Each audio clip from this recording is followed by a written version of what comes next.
तो भिन्न का जोड़ तथा घटाव। तो भिन्न, भिन्न का मतलब क्या होता है? ऐसी संख्या जिसको हम अंश और हर के रूप में लिख दें। भिन्न कैसा होगा? भिन्न हमेशा अंश और हर के रूप में होता है। भिन्न हमेशा किस रूप में रहेगा? अंश और हर के रूप का होता है। मतलब फ्रैक्शन क्या होगा? जिसमें एक न्यूमरेटर हो एक डिनोमिनेटर हो, तो उसे क्या बोलेंगे? भिन्न बोलेंगे। बस यहाँ पे इसका बात ध्यान, कभी भी हर का मान 0 के बराबर नहीं होना चाहिए, जैसे परिमेय संख्या हो गया। तो हमारा टॉपिक क्या है? भिन्न को कैसे जोड़ेंगे। तो अगर भिन्न के जोड़ की बात करें, जोड़ना, भिन्नों का जोड़, अगर जोड़ की बात करें, पहला टाइप आता है जिससे अगर आपको जोड़ना हो 2/3 प्लस 4/3, इस तरीके से जोड़ना है। 2/3 प्लस 4/3। तो अगर इसमें हर समान है तो इसको जोड़ना बहुत आसान होता है। अगर हर समान हो तो अंश को ऐसे जोड़ लीजिए। हर समान, हर को एक बार लिखो और अंश को ऐसे जोड़ लो। तो 2 + 6 कितना आएगा? 6 आएगा। 2 + 4, तो इसको डिवाइड कर दो तो कितना आएगा? 2 आएगा। इस तरीके से आसानी से आंसर आ गया। लेकिन अगर हर को अलग अलग कर दिया जाए, सेकेंड टाइप, अगर मान लो 3/2 और प्लस 2/3, इस तरीके से क्वेश्चन आ गया, तब आप कैसे जोड़ोगे? तब आपको तरीका बहुत आसान है। इसको हर को हर से मल्टीप्लाई करो और ये क्रॉस मल्टीप्लाई करते, तिर्यक गुणा करो, तिर्यक गुणा। हर को हर से गुणा और फिर तिर्यक गुणा, दाएं बाएं को। चलो गुणा करते हैं। पहले हर को हर से गुणा कर दिए, 6 आ गया। अब 3 को 3 से गुणा करेंगे, 9 आ गया। अब बीच में क्या साइन था? प्लस था, प्लस लगा दिए। और उसके बाद 2 को 2 से मल्टीप्लाई करेंगे, कितना आएगा? 4 आएगा। इस तरीके से तो ऐड कर दो, कितना आएगा? 13/6। एक तरीका तो ये है। एक तरीका आप कैसे लगाते हो? एलसीएम लेके 2 3 का 6 आएगा। तो एलसीएम मेथड से हम नहीं लगाएंगे, हम क्रॉस मल्टीप्लाई मेथड से लगाएंगे और ये मेथड सभी में लगेगा। चलिए सर एक क्वेश्चन और लगा के दिखाइए। जैसे मान लो 4/6 हो गया और 6/8 हो गया। अब ये देखो डिवाइड हो रहा है सर, तो कैसे करेंगे इसको? थोड़ा इसको और नंबर ले लेते हैं। ये 5/6 हो गया और ये इसको ले सकते हैं 7/8 हो गया। अब देखो डिफरेंट डिफरेंट है ना, सेम प्रोसेस रहेगा। पहले क्या करेंगे बताओ? हर को हर से गुणा कर दो, कितना आएगा? 48 आया। उसके बाद 8 को 5 से गुणा कर दो, 40। और 7 को 6 से गुणा करो, 42। अब दोनों को जोड़ दो, जोड़ने में कितना आएगा? 82 आएगा। 82 40 और 42 जोड़ दोगे तो और बटे 48 हो गया। अब लास्ट में आप इसको थोड़ा सा सिंप्लीफाई कर दो, तो कितने 2 से कैंसिल आउट करो। 2 4 जा 1 हो गया और 2 1 जा 2, 2 चौका 2 1 के 2, 2 दूना 4 और 2 चौका, ये जाके आपका भिन्न आ गया। इन दोनों को जोड़ने के बाद इतना आंसर आ गया। कितना आसान है इसे करके लगाना है। एलसीएम, अगर आपको एलसीएम लेने में दिक्कत होता है, आप तिर्यक गुणा से लगा सकते हो। ऐसा और एग्जांपल है, अगर मान लो ये तो ठीक है 2 2 का है, अगर 3 3 का आ गया तो कैसे लगाएंगे? जैसे मान लो 1/2 आया, 3/5 आया और 4/3 आया, इस तरीके से।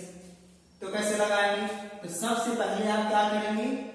पहले 2 को सॉल्व करेंगे सेम मेथड से और उसके बाद फिर थर्ड को ऐड कर देना। तो पहले इन्हें अप्लाई करिए क्रॉस मल्टीप्लाई मेथड। 5 2 जा 10, इसको मल्टीप्लाई कर दिए, क्रॉस मल्टीप्लाई 5 1 जा 5 और 3 2 जा 6 और इसको ऐसे लिखते रहिए 4/3। इसको ऐड करो, 6 5 11/10 प्लस 4/3। अब फिर से एक बार रूल लगा दो जल्दी से, तो कितना हो जाएगा? 11 3 33 प्लस 10 4 40 और 10 3 30, ऐसे करके। अब इन दोनों को जोड़ दो, 40 30 70 3 73/30। इस तरीके से हमने इसको जोड़ा, इतना हमारा आंसर आ गया। तो ये तो हो गया क्रॉस मल्टीप्लाई मेथड। हमने भी सिर्फ जोड़ा है। ऐसे हम लगा सकते हैं घटाव भी। अगर हमें घटाना हो तब कैसे लगाएंगे? तो पहला, जैसे मान लो 5/2 है माइनस 2/, उसके बाद 7/2 है, इस तरीके से। यहाँ पे 4 और 3 लेते ज्यादा सही रहेगा। 3/2 अब कैसे, सेम प्रोसेस, चाहे प्लस हो या माइनस हो सेम रूल लगेगा, बिल्कुल भी डिफरेंस नहीं रहेगा। चलिए तो कितना आएगा 5 टू जा, अगर डिनोमिनेटर सेम होता है तो डायरेक्टली कर सकते हैं, कोई दिक्कत नहीं, मत क्रॉस मल्टीप्लाई करो।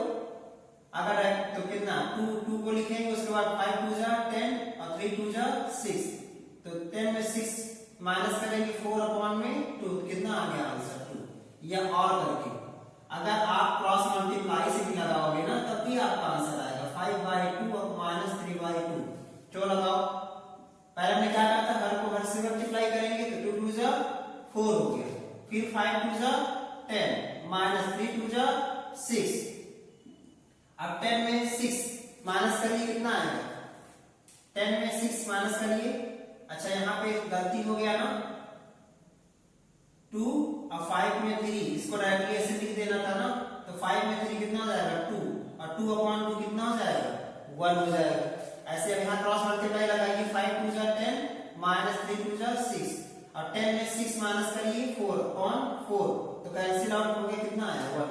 तो चाहे आप क्रॉस मल्टीप्लाई से लगाओ चाहे आप डायरेक्टली, बस ध्यान देना है अगर हर समान रहता है तो अंश को जोड़ लो, अगर घटाव का चिन्ह हो अंश को घटा दो या तो अंश को जोड़ लो, ये सिंपल होता है। एक क्वेश्चन और लगाते हैं, जैसे मान लो अगर आपको लगाना है 3/2 -5/3, अब ये क्वेश्चन है, तब कैसे, सेम 3 टू जा 6, 3 3 जा 9, 5 टू जा 10, अब 10 में 9 माइनस कर दोगे तो कितना आएगा -1/6।